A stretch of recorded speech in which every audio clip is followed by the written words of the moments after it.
Hi everyone, welcome to LM's Women Investing series.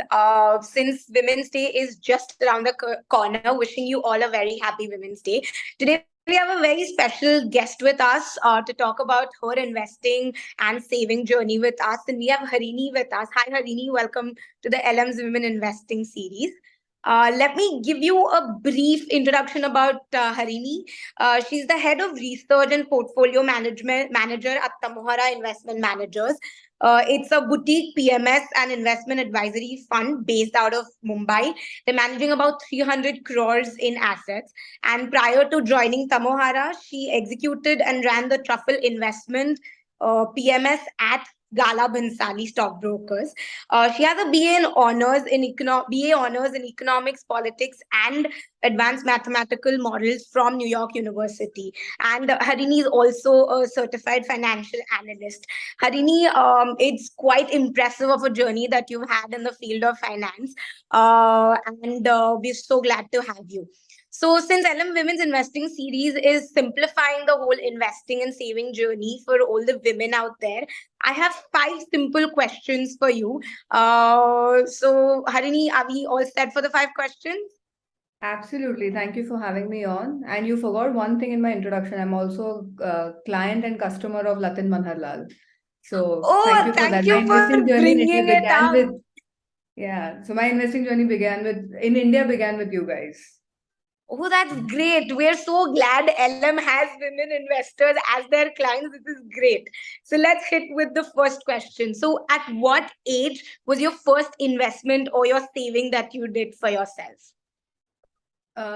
So truly my first investment was at the age of 21 because that's when I started earning right after college. Before that, we used to always get those Raksha Bandhan covers and all, but that is not really True. my earning. So I used to save it, Right. but I would say my investment was at the age of 21. Wow, 21 is really young. You've started your investment journey quite soon. So this gets me to the next question is under whose guidance or who was your mentor when it comes to the field of finance? Because like going by your education, you've been all about finance all through. So who was that mentor or who was that one person who guided you to take this step? I think my mentor until date remains to be my brother, Rushal. So I feel like stock picking is something that we can all get our hands around, right? We can all we can all read the wisdom out there in Buffett letters to, Howard Marks's books and understand a lot about businesses and how to evaluate them. What you can't Right. get from them is temperament. And for that reason alone, I believe that my brother has been a great mentor because I believe nobody does temperament in investing better than him, and that's where I always needed most coaching and discussion on rather than on the stock picking part of things. That's a pretty good take. Not many people talk about temperament as such, so that's quite a good take on the whole investment side of things. Next question. So, which asset class did you first invest in? Was it direct equity like a stock? Was it through mutual funds, or did you go for one of those, debt instruments or fixed income option like FD or whatever? What was your go? No, I'm out and out an equity person. So my first investment was also equities, and in fact, it was American equity. It was not direct equity, but in the US. It was not in India because I used to work there at that point of time. So yeah, So quite good. So you've started your exposure with the international markets and then come to the Indian market. So do you, which absolutely. okay, so this is out of the syllabus right now, but what equity market do you prefer, the Indian or the international one? Or you think people should have exposure to both? I think the practical way to go about it is you should build exposure to the market you are a resident in. So for me, that is definitely India. I would hedge it here and there with international exposure, but honestly, I would now, if I have to take international exposure, I would do it through a fund. I would not invest in it myself because I don't have the bandwidth to research those companies the way I research Indian companies.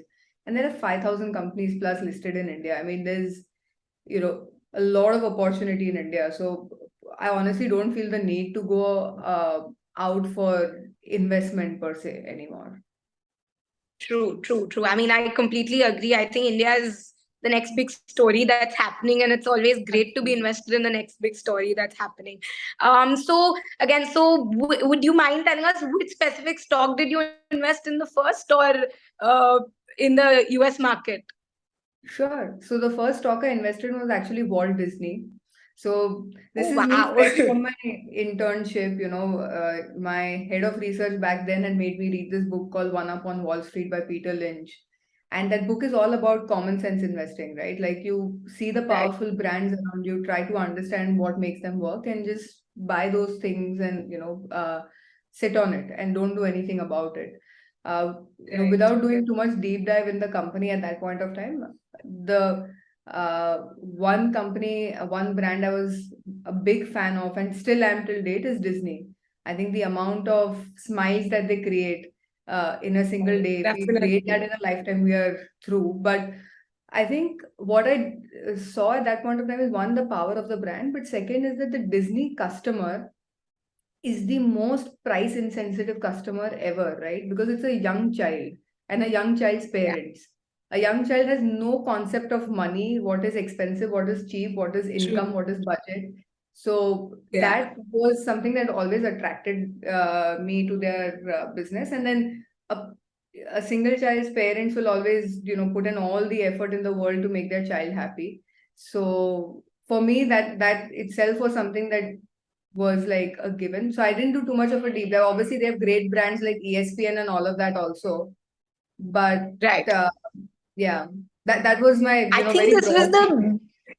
this was the best way to put it out there. Like if you want to start investing, you don't need to know crazy stuff. Go by common sense, see what's out there, look what you like, and just read a little bit about it, and you can start your journey. So that brings me to our last question for this series, which is, what advice would you like to give, or your suggestion that you would like to give to all the women out there who want to start investing, or are still in that frame where they think finance is really complex, which now I don't think is. But yeah, your take on what one thing that you would like to tell them.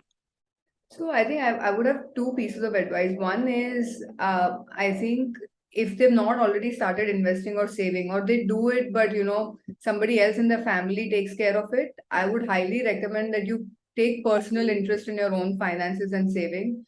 I think being financially independent is something that should be a personal goal for all women out there, and they need to take it up on their own. Don't rely on other members of the family to do it for you. You should do it on your own. And the second piece of advice is for those who've already started, find somebody that you trust, that you can discuss these things with, because otherwise it's very easy to be in your own echo chamber. So you need to find somebody that, like I have my brother, but find somebody who can, help you navigate the volatility through, or just discuss ideas with, so that you always hear a counterpoint to your arguments, and you can plan much better. So those would be my two That's pieces of advice. that's actually great advice. I think not later than today. You should start being that financially independent and take your financial decisions by yourself. I guess that somewhere lacks in the women realm. Like I think it's always like the father's taking care of it, or the brother's taking care of it, or the husband is taking care of it. I think it's high time we start taking it in our hands and making those decisions.